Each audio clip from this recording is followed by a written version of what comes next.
समय हम पटना गर्दनी बाग में हैं। बिहार के लाखों नियोजित शिक्षक अपनी मांगों को लेकर पटना की धरती पर मौजूद हैं और इस समय एक बिहार का बेटा नियोजित शिक्षकों के लिए रहनुमा बंशीधर ब्रजवासी परिवर्तनकारी प्रारंभिक शिक्षक संघ के मेरे साथ जुड़ गए हैं। सर, सक्षमता परीक्षा का शिक्षक विरोध क्यों कर रहे हैं? शिक्षक की परीक्षा लेने की औकात किसकी है? परीक्षा तो हम लेते हैं।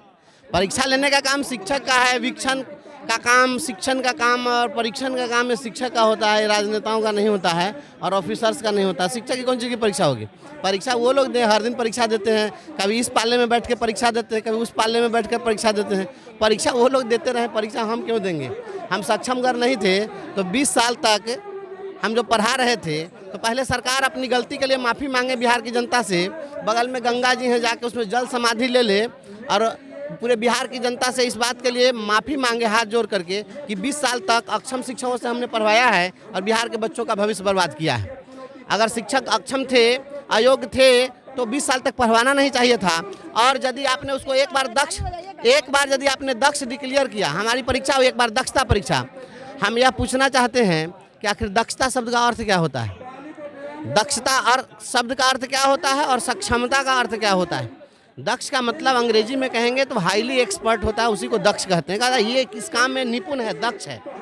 तो आपने हमको दक्ष घोषित किया, तो यदि किसी को एक बार आपने दक्ष डिक्लेयर कर दिया और बाद में कहिए कि अब आप सक्षम हैं कि नहीं, योग्य हैं कि नहीं, एलिजिबल हैं कि नहीं, इसकी परीक्षा देकर के आप बताइए, तो मुझे लगता है तो ऐसी स्थिति है कि एक बार किसी को आप राजमिस्त्री डिक्लेयर कर दीजिए, कल को कहे कि तू लेबर के लायक है कि नहीं, ईटा उठा के देखो था।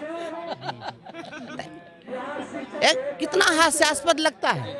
तो ये परीक्षा कहीं से भी उचित नहीं है। यह शिक्षकों के डिग्निटी पर सवाल है, यह गरिमा की बात है। हमारा जो कॉन्स्टिट्यूशन है उस कॉन्स्टिट्यूशन में यह लिखा हुआ है कि व्यक्ति की गरिमा और राष्ट्र की एकता और अखंडता सुनिश्चित करने वाली बंधुता बढ़ाने के लिए संविधान को अडॉप्ट किया गया। तो उसमें व्यक्ति की गरिमा की बात है। तो शिक्षकों की जो गरिमा है, सभी की गरिमा है, तो जब शिक्षकों की गरिमा, उस गरिमा पर हमला न करें। ये गरिमा पर हमला जैसा है। आप दादा और पोता को एक परीक्षा में बैठाएंगे तो मुझे लगता है कि दादा के गरिमा पर यह हमला है, यह किसी व्यक्ति के इंडिविजुअल के गरिमा पर यह जो है यह हमला है। तो यह कॉन्स्टिट्यूशन प्रोवाइड नहीं करता है। आप किसी को, दादा और पोता को आप नहीं बैठा सकते हैं एग्जामिनेशन में। आप डिपार्टमेंटल एग्जाम की अगर बात करते, जो हमारी दिनचर्या है, हमारी जो गतिविधियां हैं, जिन कक्षाओं को पढ़ाते हैं उससे सवाल पूछते तो कोई दिक्कत नहीं था।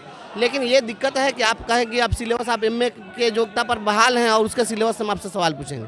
तो के पाठक जी को और मुख्यमंत्री जी को, जो भी अधिकारी लोग हैं, उन लोगों को भी हम लोग के साथ बैठा देना चाहिए। हम लोग से तो बड़ा डिफिकल्ट टफ एग्जामिनेशन पास करके आए हैं, तो उन लोग को आकर के बैठ के हम लोग के साथ एग्जामिनेशन में वही फॉर्म भर दे तो हम लोग परीक्षा दे देंगे। फॉर्म भरे, हमारे साथ भर दे, क्या दिक्कत है? उनको कोई दिक्कत नहीं होनी चाहिए, भर दे। इससे भी पता चल जाएगा कि हमको एक स्कूल चलाना है, कुछ बच्चों को पढ़ाना है तो हमारी परीक्षा, और जिसको पूरा राज्य चलाना है तो उसकी कोई परीक्षा नहीं। तो पूरा राज्य चलाना है तो वो भी योग्यता साबित कर दे कि हम राज्य चलाने के लायक हैं। हमको तो लगता है कि पहले हम जिस विभाग के लोग हैं, हमारा विभाग शिक्षा विभाग है, शिक्षा संस्कार देने का काम करता है, शिक्षा और संस्कार देना हमारा काम है। और जिस विभाग का काम था लोगों को शिक्षा और संस्कार देने का, उस विभाग का ही चीफ अगर ऐसा हो जाए जो कुसंस्कारी हो जाए, बड़े बुजुर्गों का इज्जत नहीं करे, एक राज्य के प्रतिष्ठित डॉक्टर को टेलीफोन पर गाली दे, तो उस व्यक्ति को तो मुझे नहीं लगता है कि संस्कार देने वाले विभाग का मुखिया रहना चाहिए। घर का मुखिया ही अगर छत पर चढ़ करके पेट्रोल गिराएगा तो घर का सदस्य क्या करेगा? इसलिए ये सक्षमता परीक्षा जैसी बात, ये बिल्कुल गलत है, इसको वापस लेना चाहिए।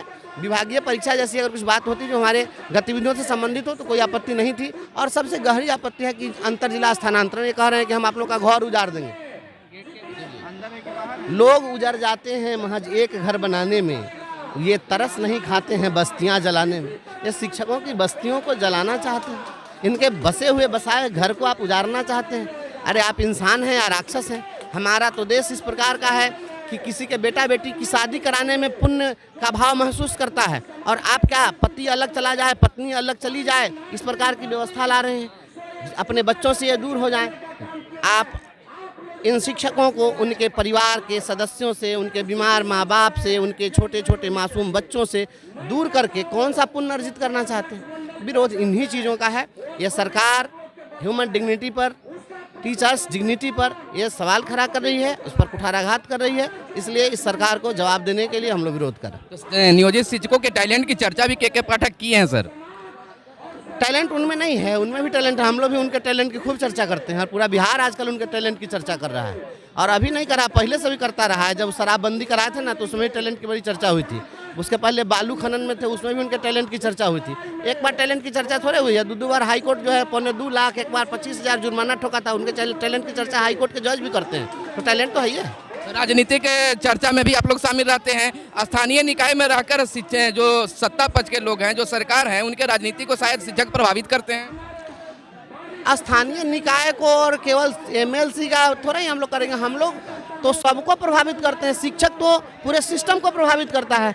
एक चाणक्य जो है चंद्रगुप्त मौर्य को खड़ा करके नंदवंश का नाश कर देता है। शिक्षक की तो वो ताकत है। शिक्षक की यह ताकत है कि गैलीलियो भी एक शिक्षक था, उसने कह दिया कि पहले जब दुनिया के लोग यह मानते थे कि सूर्य जो है वह चलता है और पृथ्वी इस यूनिवर्स, इसके ब्रह्मांड के केंद्र में अवस्थित है, तो उसने कहा कि नहीं, तुम गलत सोच रहे हो, पृथ्वी ही चल रही है और सूर्य जो है स्थिर है। तो गैलीलियो ने भी कहा था, तो हम तो सूर्य और पृथ्वी की गति भी बदल देते हैं, यह क्षमता रखते हैं। और इन लोगों का क्या विसात है। बस चलते चलते शिक्षकों के लिए एक संदेश दे दीजिए कि शिक्षक किस प्रकार से इस आंदोलन को सफल बनाए और लगे रहे। शिक्षकों का जो यह आंदोलन है, यह स्वतः स्फूर्त आंदोलन है। आज मैं दावे के साथ कह सकता हूं कि इस बार के आंदोलन में किसी संघ विशेष ने, संगठन विशेष ने कोई प्रयास नहीं किया। शिक्षकों का स्वतः स्फूर्त आंदोलन है। चूँकि जो लोग अपने घर में पहले चैन से भी बैठे रहते थे कि हम चैन की 2 रोटी खाते हैं, आंदोलन में क्यों जा, चलिए हमको कोई दिक्कत नहीं है, वैसे ही लोग इस बार ज़्यादा आगे आकर लड़ाई लड़ रहे हैं, क्योंकि उनका लग रहा है कि हम तो जो पहले चैन में थे, हमारे को बेचैन करने में लगा हुआ है। तो यह आंदोलन चलेगा। और शिक्षकों से मेरा अनुरोध है, संवैधानिक दायरे में रहते हुए लड़ाई लड़नी है। और तब तक लड़ाई लड़नी है जब तक इस मोगैम्बो को हम लोग यहाँ से विदा नहीं कर देते। महिला शिक्षिकाओं पर आपका काफ़ी विश्वास है, उनके लिए क्या कहना चाहिएगा? नारी शक्ति है। नारी शक्ति जो है ना, महिला जब रणचंडी का रूप धारण करती है तो अच्छे अच्छों को नाश कर देती है। और महिलाओं के बूते ही माननीय मुख्यमंत्री नीतीश कुमार जी की सरकार चलती है। और नारी शक्ति को कहा गया है, यत्र नार्यस्तु पूज्यन्ते रमन्ते तत्र देवता। जहाँ स्त्रियों की पूजा होती है वहाँ देवताओं का वास होता है। बिहार में अगर सुख शांति अमन चैन चाहिए तो निश्चित रूप से आपको शिक्षिकाओं का सम्मान करना पड़ेगा। आज सबसे ज़्यादा चिंतित शिक्षिकाएं हैं। इनको दोहरी भूमिका निभानी पड़ती है। पारिवारिक जिम्मेवारियों को संभालना होता है और अपनी सेवा का जो दायित्व है उसको इनको निभाना पड़ता है। तो इसलिए निश्चित रूप से सभी शिक्षिकाओं की अहम भूमिका है और सभी शिक्षिकाएं इसमें बढ़ चढ़ कर हिस्सा ले रही हैं, लेंगी। सरकार के लिए केवल ये संकेत है, वार्निंग है। सरकार समझ जाए, जल्द निर्णय करे, और नहीं तो इसके दूरगामी परिणाम होंगे। और शिक्षिकाएं, अभी तो केवल शिक्षक शिक्षिकाएं हैं, सोसाइटी के लोग भी आएंगे। हमारे जो जिन बच्चों को हम पढ़ाते हैं उनके अभिभावक भी सड़कों पर आएंगे। चलिए, शिक्षकों का मानना है कि बंशीधर ब्रजवासी जो कुछ कहते हैं अंतिम क्षण तक लगे रहते हैं, सरकार तक अपनी मांगों को पहुंचाते हैं और निश्चित तौर पर उस मांग को पूरा कराने के लिए अपनी जी जान को लगाए रहते हैं। तो क्या नियोजित शिक्षकों के लिए बंशीधर ब्रजवासी अंतिम क्षण तक मैदान को नहीं छोड़ेंगे, लगातार लगे रहेंगे? अब देखना होगा, वक्त का इंतजार करना होगा कि बंशीधर ब्रजवासी जो है अपने शिक्षकों के लिए क्या कुछ करते हैं और कैसे अपनी मांगों को पूरा सरकार से करवाते हैं। धन्यवाद।